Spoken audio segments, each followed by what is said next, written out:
Ya,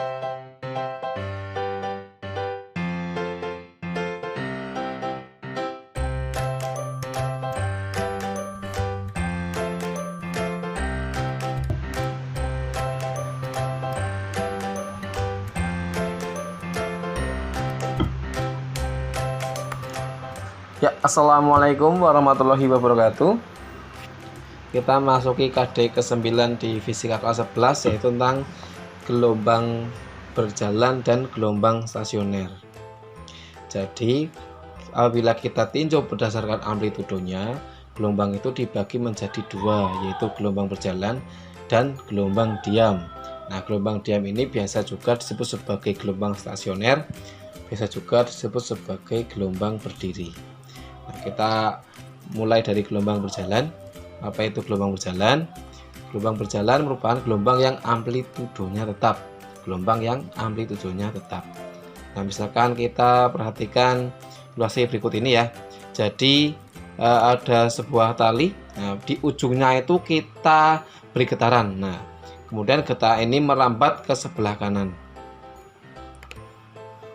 Nah, bila kita perhatikan di ujung getaran itu biasa kita nyatakan getarannya itu dalam bentuk Y sama dengan A sin omega T. Nah, bagaimanakah jika kita ingin menyatakan getaran pada titik tertentu, misalkan pada titik ini?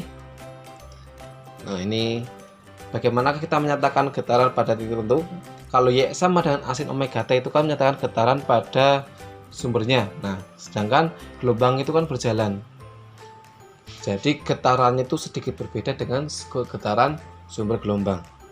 Ketika pada sumber gelombang sudah bergetar selama T detik, nah ketika pada titik tertentu itu baru bergetar selama Tx. Jadi ketika awal sumber getaran sudah bergetar, pada titik tertentu bisa jadi dia belum getar karena gelombangnya itu belum nyampe. Nah, dari titik tertentu ini misalkan kita asumsikan jaraknya adalah X terhadap sumber getaran, kemudian apabila kita menggunakan persamaan dari gerak lurus, kita bisa nyatakan X sebagai V dikali Tx. Kenapa Tx bukan T? Ya karena Tx adalah waktu yang dibutuhkan bagi gelombang untuk merambat dari sumber getarnya menuju titik tertentu tadi. Nah, sehingga Tx juga kita bisa nyatakan sebagai X per V. Nah, kita kan tahu gelombang merambat dari sumber getaran ke segala arah itu ya. Nah, kalau dalam ilustrasi ini dari sumber getaran sebelah kiri, kita menuju ke titik tertentu yang hijau di daerah Tx tadi. Nah, berarti getaran pada titik tertentu tadi bisa kita nyatakan dalam Y sama dengan A sin omega T min Tx, di mana T adalah waktu getaran pada sumber getar tadi dan Tx adalah waktu yang dibutuhkan bagi gelombang untuk merambat dari sumber getaran ke titik tertentu. Nah, jadi waktunya itu berbeda antara sumber getaran dengan titik tertentunya itu waktu getaran itu berbeda. Nah, pada titik tertentu ini bisa kita nyatakan sebagai Y sama dengan A sin omega dalam kurung T dikurangi Tx. Nah, Tx ini bisa kita substitusikan menjadi X per V, menjadi Y sama dengan A sin omega dikalikan T min XV. Dan omeganya bisa kita substitusikan ke dalam kurung menjadi Y sama dengan A sin omega T min omega X per V. Kemudian kita tahu omega itu bisa kita nyatakan sebagai 2πf atau 2π per T, sehingga bisa kita tulis sebagai Y sama dengan A sin omega T min 2πx per T besar dikali V. Nah, sedangkan T besar dikali V, T besar itu kan atau periode merupakan waktu yang dibutuhkan bagi gelombang untuk melakukan satu kali getaran. Nah, berarti V dikali T besar itu merupakan besaran baru, yaitu lambda atau panjang gelombang, sehingga bisa kita tulisan Y sama A sin omega T min 2π X per lambda. Nah, 2π per lambda itu bisa kita nyatakan sebagai nilai konstanta gelombang atau bilangan gelombang, yaitu dalam simbol K, sehingga bisa kita sederhanakan lagi menjadi Y sama dengan asin omega T min Kx.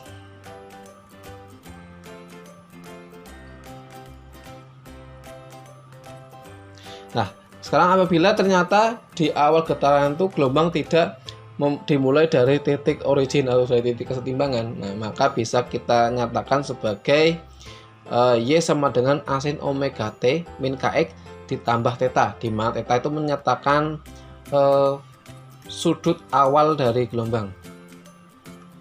Kalau tadi Y sama asin omega T min Kx itu kan diasumsikan getaran dimulai dari titik kesetimbangan. Nah, apabila dia bergetar tidak dimulai titik kesetimbangan, bisa kita nyatakan sebagai Y sama dengan asin omega T min Kx ditambah theta, dengan theta merupakan sudut awal getaran. Secara umum, persamaan gelombang berjalan bisa kita nyatakan sebagai Y sama dengan plus minus asin omega T min plus Kx, di mana positif di depan konstanta amplitudo atau di depan amplitudo itu positif menyatakan gelombang dimulai dari merambat ke atas, dan negatifnya itu dimulai dari merambat ke bawah. Kemudian negatif dan positif di bilangan gelombang itu menyimpulkan untuk positif berarti dia dimulai dari merambat ke kiri, dan negatif itu dimulai dari dia merambat ke kanan. Berikutnya adalah gelombang diam. Gelombang diam merupakan gelombang yang amplitudonya tidak tetap, di mana gelombang diam ini biasa juga disebut sebagai gelombang stasioner atau juga disebut sebagai gelombang berdiri. Gelombang diam itu ada dua jenis, yaitu gelombang diam ujung terikat dan gelombang diam ujung bebas. Gelombang stasioner atau gelombang diam ujung terikat bisa kita ilustrasikan sebagai berikut ini. Kalau tadi pada gelombang berdiri itu ujungnya itu tidak ada yang terkait ya, bebas saja seperti itu. Nah, kalau sekarang itu dia diikatkan pada suatu objek lain. Nah,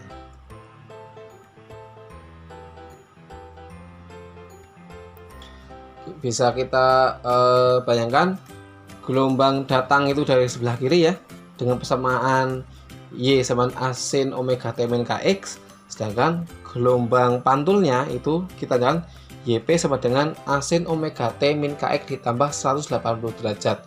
Sebenarnya gelombang datang dan gelombang pantul itu sama persis, hanya saja fasenya yang berbeda. Fasenya itu berbeda 180 derajat. Dan karena gelombang pantul ini berasal dari gelombang datang yang dipantulkan oleh objek yang mengikat tali ini, sehingga gelombang pantul ini memiliki amplitudo, panjang gelombang, frekuensi, dan kecepatan yang sama dengan gelombang datang. Sehingga karena gelombang datang dan gelombang pantul ini bertemu dengan besaran-besaran fisika yang sama tadi, mereka dapat mengalami peristiwa yang namanya interferensi.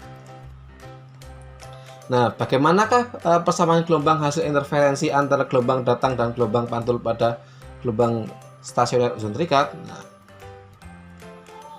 bisa kita tulis gelombang stasioner ujung terikat sama dengan gelombang datang ditambah gelombang pantul, di mana gelombang datang adalah asin omega T min Kx dan gelombang pantulnya adalah negatif asin omega T plus Kx. Nah, kita ada persamaan di matematika ya. Si min si itu adalah wako sejum si semin, sehingga persamaan ini bisa kita tuliskan menjadi Y sama dengan 2A cos dikali setengah dari 2 omega T, kemudian dikali sinus dari setengah dikali negatif 2 Kx. Bisa kita sederhanakan menjadi Y sama dengan 2A cos omega T dikali sin negatif Kx. Apa makna negatif dalam nilai sinus ini? Ini berarti kalau mengacu pada persamaan tadi, berarti simpangannya itu dimulai dari bawah. Simpangannya itu dimulai dari bawah. Nah, apabila kita ingin asumsikan simpangannya itu dimulai dari atas, maka bisa negatifnya kita abaikan di Y sama dengan 2A cos omega T dikali sinus Kx. Nah, kemudian bagaimanakah kita menentukan amplitudo pada titik tertentu? Kalau pada gelombang berjalan itu kan di setiap titik itu amplitudenya itu sama, karena amplitudenya itu tetap, tapi berbeda pada gelombang stasioner. Pada setiap titik itu amplitudenya berbeda-beda. Nah, bagaimanakah kita menentukan amplitudo pada titik-titik tertentu pada gelombang stasioner ujung terikat? Nah, untuk menentukan amplitudenya kita berarti bisa mengasumsikan mendapatkannya ketika nilai omega t-nya itu maksimal. Jadi ketika nilai cosinus omega t-nya itu maksimal atau bernilai 1. Sehingga kita bisa nyatakan amplitudo pada titik X atau pada titik tertentu itu bisa kita tulis sebagai Y AX sama dengan 2A sin kali AX sama 2A dikali sin KX. Nah, hasil perpaduan atau interferensi antara gelombang datar dan gelombang pantul pada gelombang ujung terikat itu bisa kita, kalau kita freeze itu ya, itu bisa seperti pada gambar berikut ini, dimana untuk menentukan letak simpul kita bisa gunakan persamaan X sama dengan N-1/2 dikali lambda, dengan N-nya itu adalah 1, 2, 3, 4 dan seterusnya. Kemudian untuk menentukan letak perut itu bisa kita gunakan persamaan X sama dengan 2N-1/4 dikali lambda, dengan N adalah 1, 2, 3, 4 dan seterusnya. Ya, demikian, terima kasih. Wassalamualaikum warahmatullahi wabarakatuh.